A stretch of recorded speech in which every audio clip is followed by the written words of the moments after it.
వర్తించదు అని మేము అడుగుతా ఉన్నాం. అంటే మహారాష్ట్రకు న్యాయం, తెలంగాణకు కాదు. భూములు ఇచ్చిన వాళ్ళకి ఇవ్వండి అంటున్నాం, స్థానికులకు ఇవ్వండి అంటున్నాం. కదా ఈ రేవంత్ రెడ్డి పుణ్యమాని ఆటో డ్రైవర్ల బతుకులు రోడ్డు మీద పడ్డాయి. ఇప్పటికి దాదాపు 200 సంవత్సరానికి 12,000 రూపాయలు ఇస్తా అన్నాడు, 12 పైసలు కూడా ఇవ్వలే.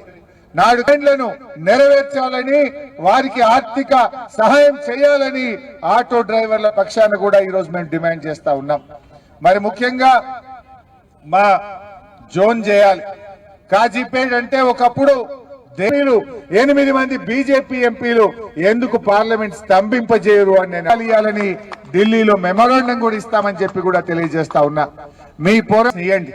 ఆ రోజు చెప్పిండ్రు 10,000 మందికి ప్రత్యక్షంగా పరోక్షంగా ఉచితరు ఒక స్పష్టంగా చెప్పాలని చెప్పి కోరుతా ఉన్నాం. మీరు బీహార్ నుంచి తెస్తాం, తెలంగాణ పిల్లలే ఉన్నారు, ఇక్కడ మాత్రం మా పిల్లలు వెనక్కిరారా? ఇది బీహార్కి వెళ్ళి తెస్తావు.